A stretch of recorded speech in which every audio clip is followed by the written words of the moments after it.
representing, but there is that aspect to it as well. Because the topic of our next panel is embracing next-gen technologies. It's all very well to talk about all this stuff and to say what a great idea it all is, but if you don't actually embrace it, if you don't actually take hold of it and own it, well, frankly, you're not going to be in business for very much longer. One of the things that I see happening is the technology life cycle is speeding up. You need to ride that wave, you need to ride that tiger, because if you don't, you will not be in business. I've got a couple of statistics which I'm just going to throw at you, and I think I will come back to them with the panel. But a couple of recent surveys showed 40% globally, this is not just India, 40% of banks see big tech as their competition now. These are the Amazons, the Apples of the world. You're not in competition with each other anymore, or not just in competition with each other anymore, you're in competition with people who've been playing this game in technology for decades now, at least 2 decades. Not only that, of course, and we've touched on the subject of AI already in this morning's proceedings, 66% of UK banking executives say that generative AI will eventually take their job. So at some point in future proceedings, maybe even as early as next year, when we have another event like this, updating everybody on where we are with next-gen technologies, I won't have a panel of humans. I will have lords of the virtual realm sitting in little boxes alongside me.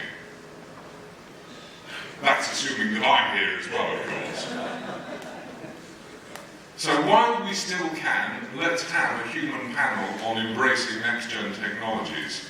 So I'd like to call up on stage the members of my panel, please, who are, if I'm going to have to take my glasses off to read this, Krishnha, Sheshan, Head of Payments and Digital Banking at Lincy, Therattil, Head of Open Innovation and FinTech Platform Rise India for Barclays. Mohua Sengupta, Managing Director of Mashreq Global Network, Mashreq Bank. And Ritesh, Varma, Vice President Business Consulting, Newgen.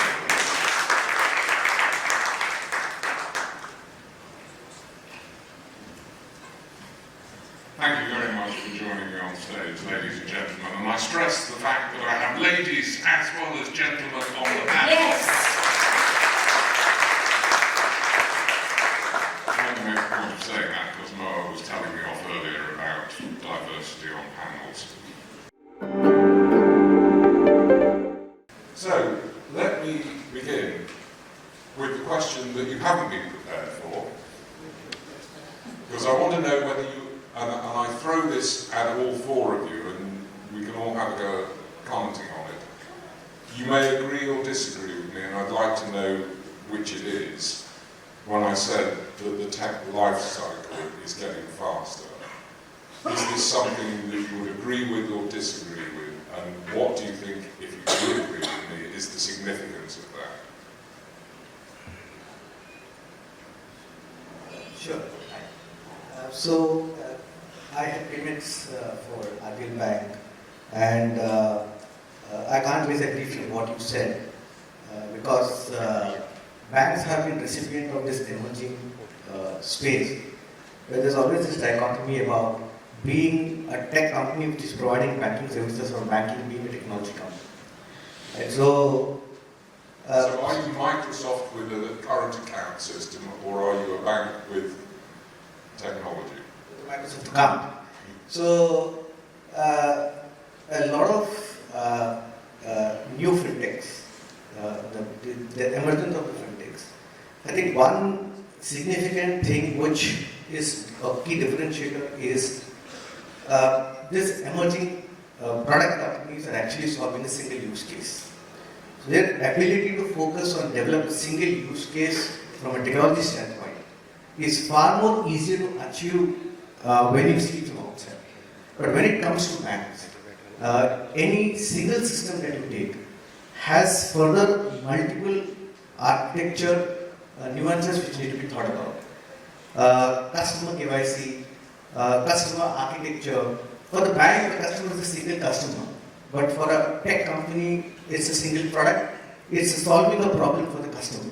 So this is the dichotomy which needs to be solved for, where banks always have these challenges to challenge, to see how they can create fast, seamless and quick implementation.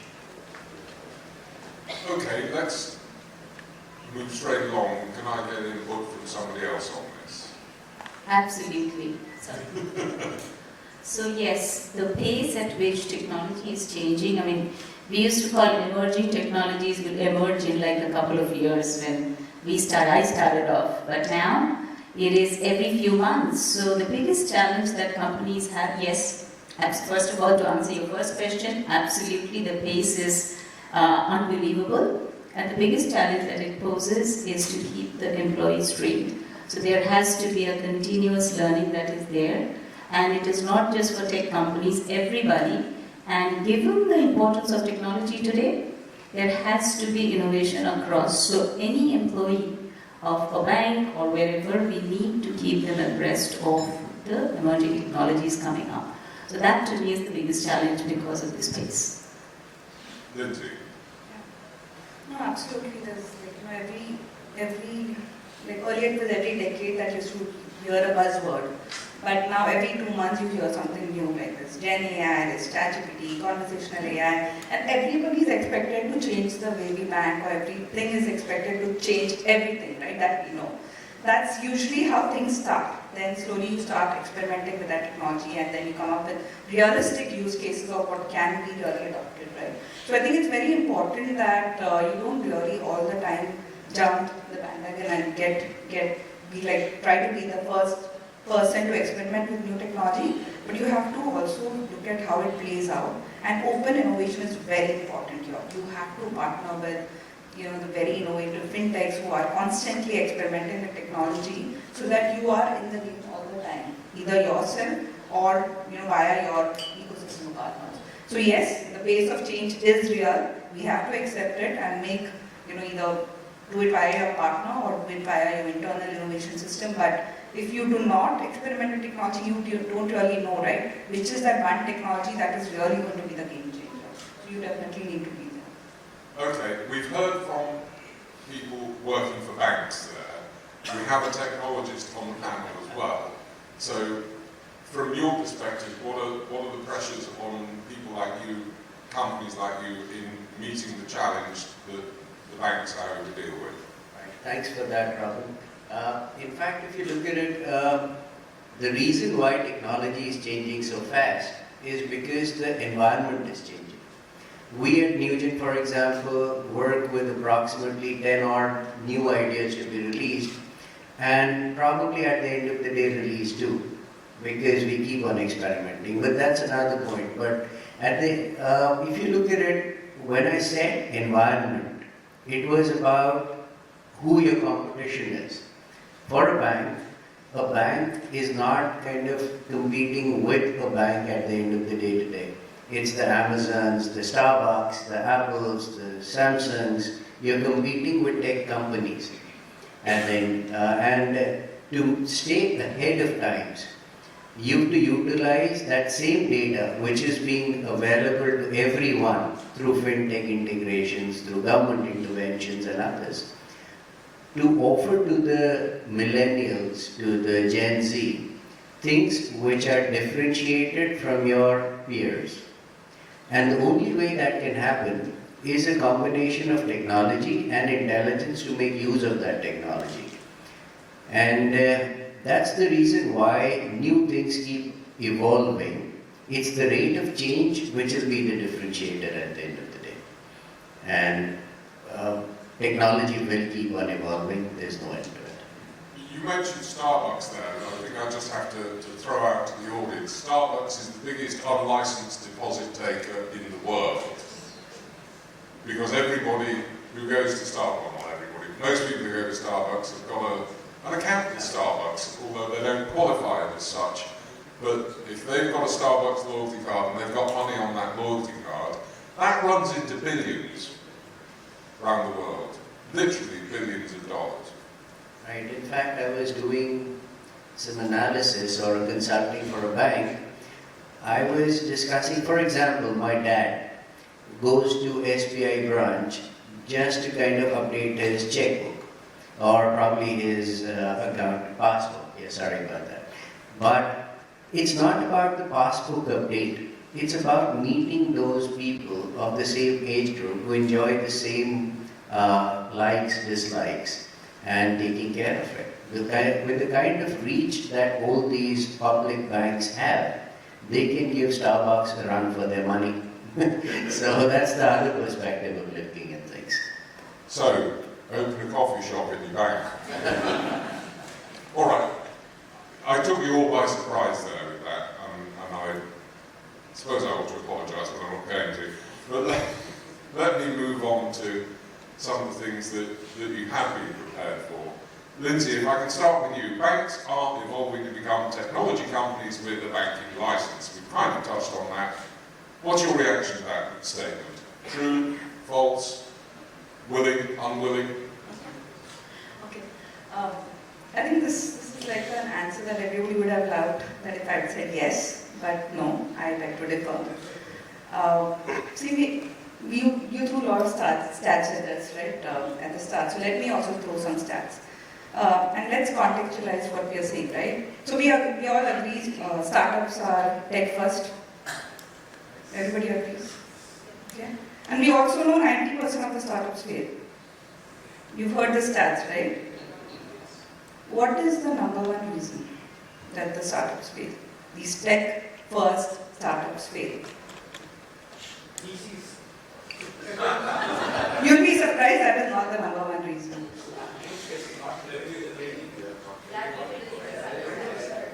Top three. No. The number one reason why startups fail is because what they create is not what the customers want. That's the number one reason. So I think that as a bank, my primary responsibility is towards my customer. And I will use all means at my disposal, whether it is technology, whether it is, like he said, a branch, a physical branch, whatever it is that is required to serve my customer. Technology is only a tool that I will use to serve my customer better, become more efficient, provide seamless experience to them, straight-through processing, serve them at scale. We talked about digital bank earlier, provide some of that, right? But at the end of the day, each customer is different. We've heard about the segment of one, right? Every customer is going to be different. They will have very unique journeys. And if we don't recognize that and just think about technology first, okay, a lot of startups come to me and say, okay, I want to do something in the blockchain space. But what's the use case? What are you trying to solve? If you don't have that clarity, there is, you're likely to be not very successful, right? And as a bank, I think the most important thing that we do really well is understand a customer, understand the customer's journey. Throughout their life journey, there are very different requirements that they have. When you're a student, your requirements are different. As you grow, you become an entrepreneur or you get into a job, your requirements are different. Then you move, get married, requirements are different, your requirements keep changing. So if you think about customer first and design your solutions around that, that is when you will become successful. So I would beg to differ and say that as a bank, my responsibility is towards my customer and I will use all means, including technology, to serve them in the best possible way. Any thoughts or comments on what Lincy's just said from the rest of the panel? Yes, this knowing the customer best, I beg to differ, not all banks know their customers well. I still get student loan requests, which I love to hear that. But the thing is, technology does help. And to your point, yes, we do lean on the fintechs to give us that technology knowledge or the technology competence. But that helps us know the customer better. It's not that we start with our knowledge of customer and then we sign up with fintech. So it's a two-way traffic. Well, I'm going to say something that is probably dangerous in a room full of bankers, but I'm going to say it anyway. Banks are not known for innovation. Banks are monolithic, slow-moving, tortoise-like structures. And I'm saying this at the best of times. So how do we get a bank to be more agile? How do we get a bank to take innovation to its heart and follow through? Asking me, I think. I am looking at you. I am looking at you. I am asking you. So see, banks currently have no option but to. I do agree that banks used to be monolithic and tortoise-like, but banks currently don't have the option. Many things. We have all talked about the Starbucks and Googles and Amazons of the world competing with banks, or rather the other way around. So one is that cross-industry platformization has really made banks compete with every other industry who can in some shape or form provide that service and with much less regulation. Secondly, size. Most of the banks used to have an advantage of size before. Today that advantage of size is no longer there. Fintechs are offering similar kind of service or similar kind of products with much more agility. And when my dad used to bank, his level of risk appetite was much, much lower than our risk appetite. So we are today ready to go to fintech, which maybe our parents' generation never even thought of. And then the product differentiation is a thing of the past. So banks have no option but to embrace technology. And to add to that, the customers of the bank, Gen Z, they're worse than Bengali mothers for their children. We all want our kids to be Einsteins and Uday Shankars in dance and dancing and singing. Customers, Gen Z customers want that. Banks have to embrace technology and all across. That is what is happening. And today what is happening, and that's what I meant, today banks are focusing on not just technology for training for the technologists. Today, at least in my bank, for example, we have training, technology training, digital training for all employees. Just so that everybody is part of that innovation culture. Even when the admin head goes and presents to the CEO, his first question is, how much did you change this? What is the impact on STP? How much did you innovate? How is it different from what you were doing last year? So it is, today innovation has become a part of the culture, and those are the banks which will sustain, which will remain in the long run. That's what I think. So, yeah, Krishnha, to you then, similar sort of question. The challenges of integrating NextGen technology into the banking ecosystem, particularly with, of course this is what they signed up to, particularly with reference to the local market, to the Indian market. So, before I answer that question, I have a view on the earlier point being discussed. Please. I feel we have to recognize that it's not easy for a bank to become a digital company so easy. And the reason is, at point in time, we really not bother what the customer wants, because there is an ecosystem which is there to solve the problem for the customer. And the reason I'm saying this because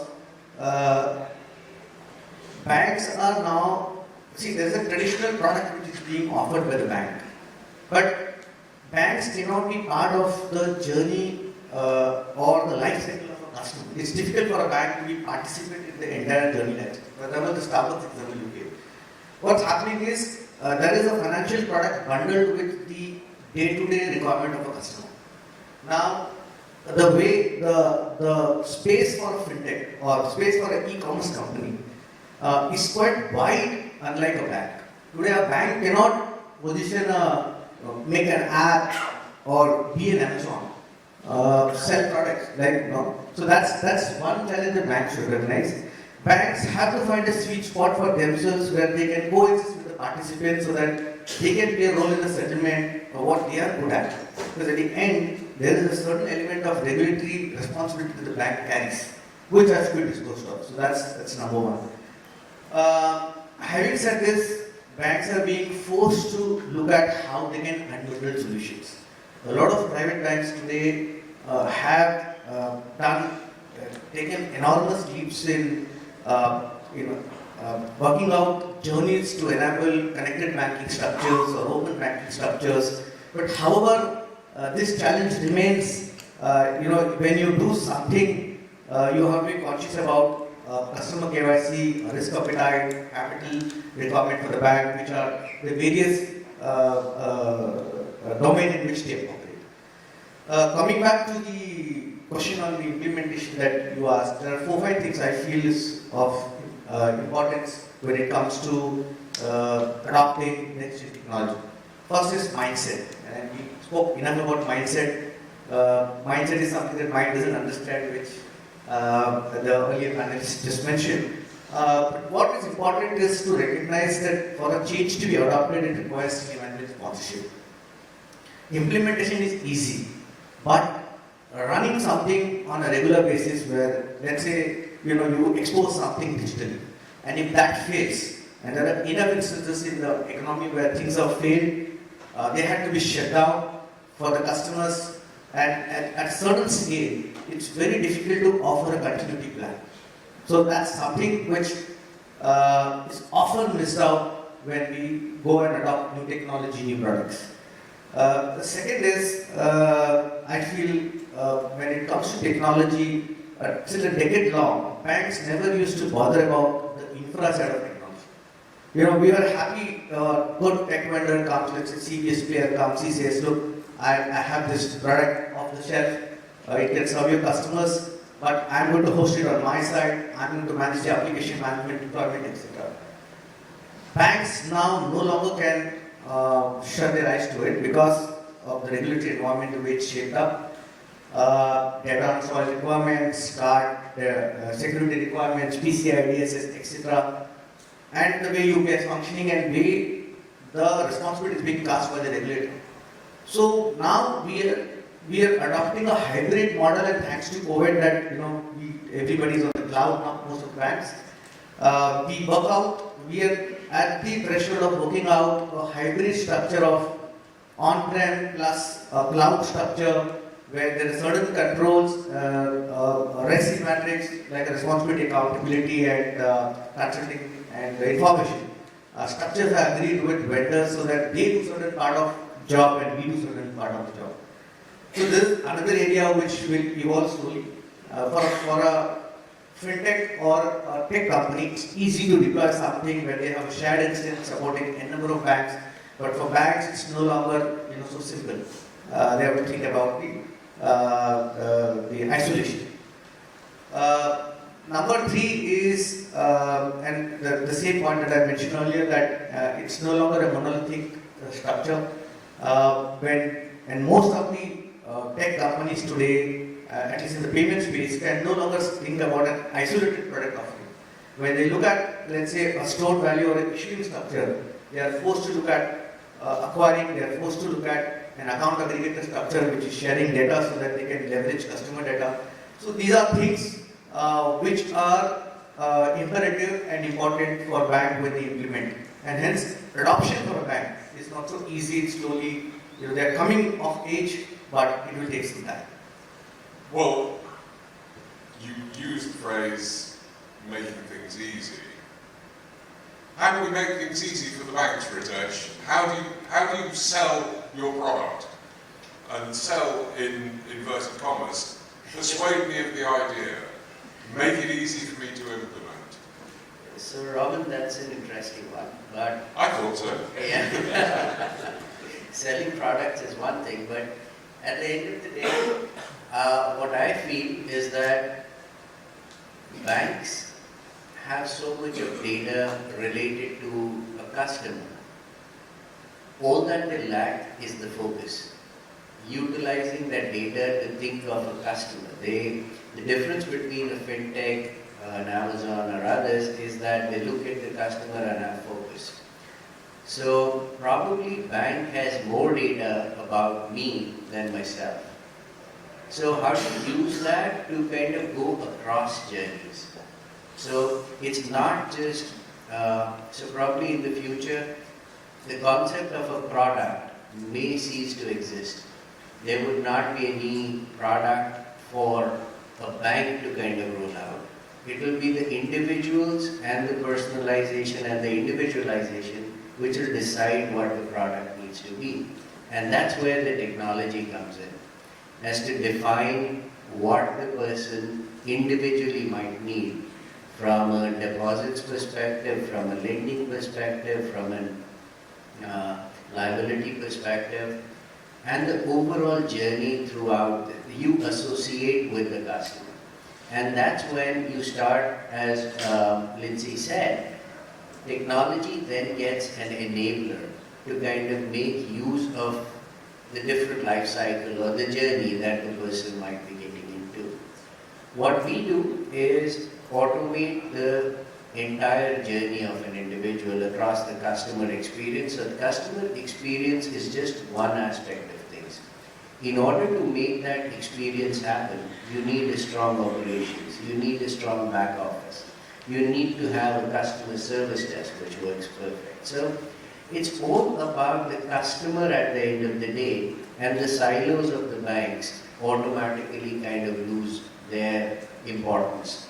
And while the banks can play victim to the different compliances that they need to follow and other things, it's the same compliances are probably, how do you probably look at compliances and make sure that you deliver to that end customer at the end of the day. Maybe the end objective is to kind of follow that rather than probably just looking at technology in isolation and customer in isolation and then working around it. I am a stern believer of Steve Jobs, and I believe that the customer still doesn't know what he wants. So it's for the banks to evolve and define what they want and get over the concept of products and other things, probably. I agree with everything you just said, but I want to get under the bonnet. How many people here, show of hands, drove here? How many car drivers? How many of you are mechanics? No, there is a reason for asking that, but putting it in that perspective. The banks are full of car drivers, they're not full of mechanics. How do we make life simple in terms of the dynamics of the banking industry? What impact do you see things like low code and BPM going to have? How do we translate all that good stuff we've just said philosophically into something that actually physically works, that actually provides solutions for customers?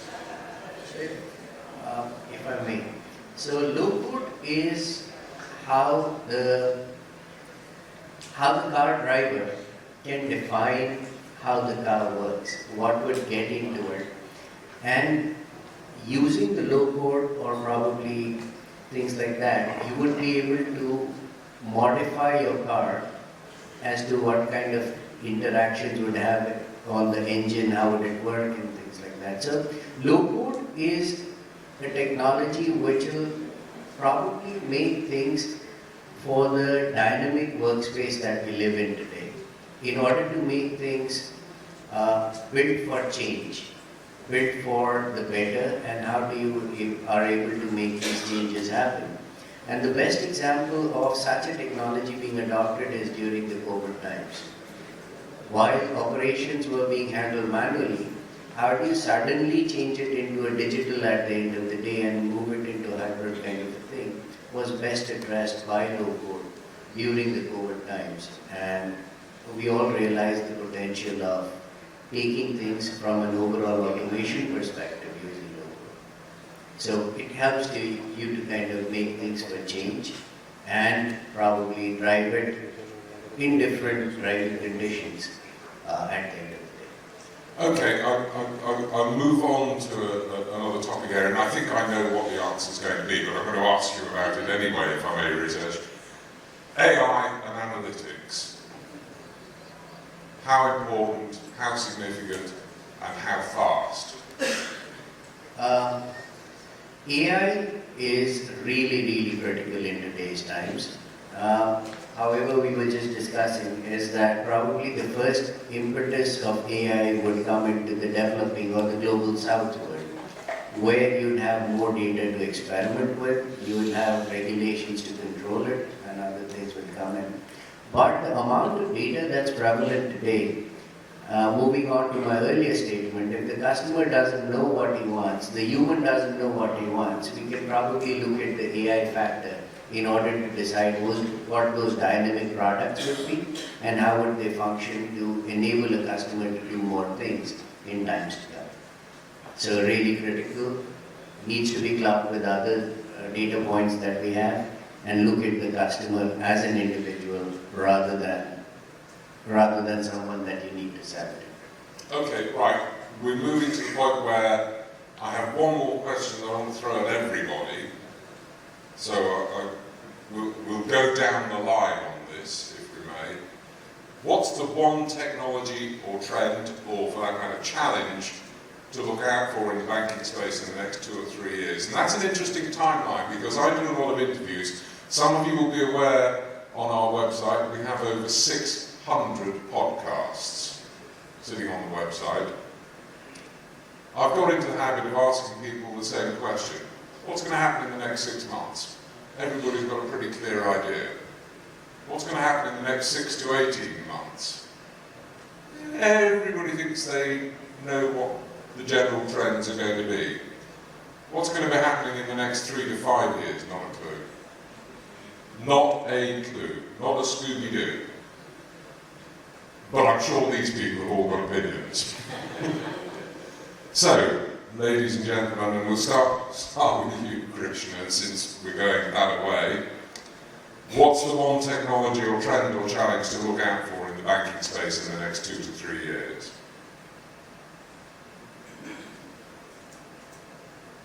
So, I've put you on the spot, haven't I? no, I think some of the points that we've already discussed is today bank is sitting on a vast pool of data. And I think to be very honest, the leverage that a bank does on the data that they have is less than 10%. Because you're responding to tech changes, you're responding to customer requirements, and there is enough that you can do with data, and that's one area where how well you are able to give a very holistic service instead of a product. So going from a product mindset to a service mindset is using technology. And all of this AI, ML, channels like WhatsApp, etc. is what banks need to embrace. And that's going to be one of the key challenges.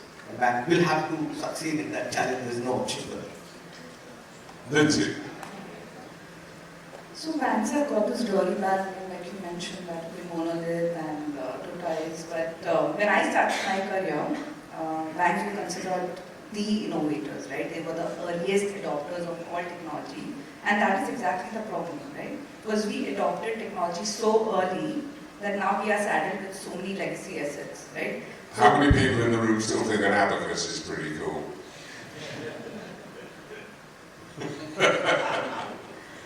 So yeah, so we still have like mainframe as one of the skills that we really need to work on. And I was speaking with one of the startups recently that we have someone with the skill, is there some like potential role for them? And they just laughed at me. That mainframe, seriously, you have that skill set still, because so the fact is that we were early adopters of technology and that we have so many legacy assets to deal with. So when we talk about what's really going to be important in the next 2 or 3 years, I still feel AI has so much potential and we have not really used that with complete potential. So if we think about all the legacy challenges that we have and how they can be, how we can work towards ensuring that the systems talk to each other. Because right now, yes, it is siloed. We do not have a complete 360-degree view of customer. The one department sometimes doesn't even know what's happening in another department. When we go, like I recently went for a change in my name, right? I use my maiden name mostly in all my official documents, but I wanted to get it, like I had one account which was on my married name, and I said, okay, let me go back to my maiden name because it tallies with my official documents. And the bank asked me, are you divorced? Can't I go back to my married name, and do I have to be divorced? That was the first question that they came to me. I said, no, I am not, but this is the reason why. And they said, oh, if you would have been divorced, it would have been much easier to change the name. I said, no. So that's how banks think, right? They have a set procedure in place, and they would like to follow that. They are not thinking what let's change to what customers' requirements might be. So for a woman to change, go back to a maiden name, doesn't necessarily mean it's a divorce. It could be multiple other reasons, right? So it's about evolving, using AI to its best potential, right from automation, augmented intelligence, cognitive. We've heard everything, right? Gen AI, all these are really good ones. But if you really start changing the mindset, put your systems around, make it more interconnected, that's when you'll be able to take benefit of all these new technologies. And I really believe CBDC is something that's really going to change the game. In fact, on my way to the conference today, I heard an article where RBI is saying that they're going to put in a lot of measures to ensure that CBDC becomes as easy to use as cash, right? So RBI is there thinking about it because pilots are not very successful, right? So the pilots are not very successful, so that's why they are going to now take measures to make that happen. So I think there's a lot going to happen, but at the end of the day, there is a lot of mindset and modernization that's going to be required. I shudder to think what you're going to make of some of what you've just heard, Mark. but if I can keep you to the question.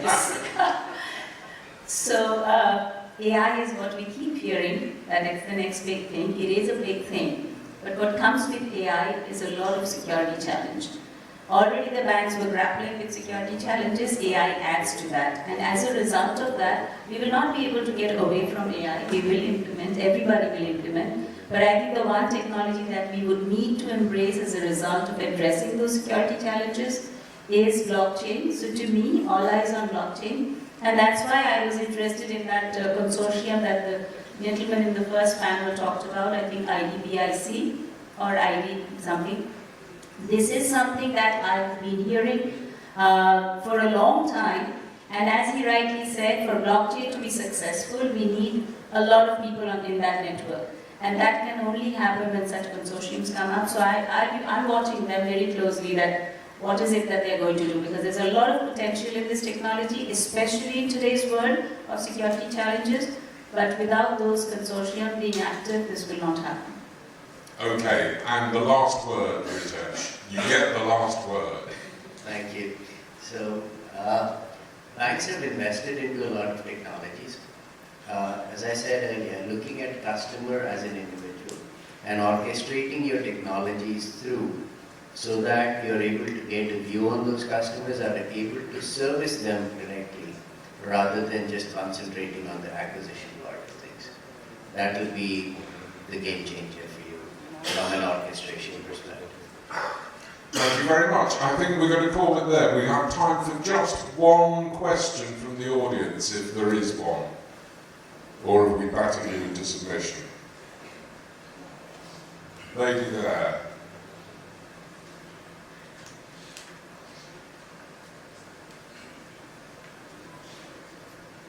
Hello. My name is Madhavi. I'm from Moderator Solutions. We spoke about technology, how it is helping banks. You're becoming faster. Your customer service is faster. My question is whether adopting these technologies has helped in making decision making faster for the banks. That's one for the bankers. Any one of the three of you want to take that on? Definitely, I think decisions are all based on data, right? And with technology, various technologies, we have data really available on fingertips, right? There are a lot of startups who have very interesting solutions who provide Google-like solution for a bank. So just like you would Google something, they have now offering solution where you just Google data.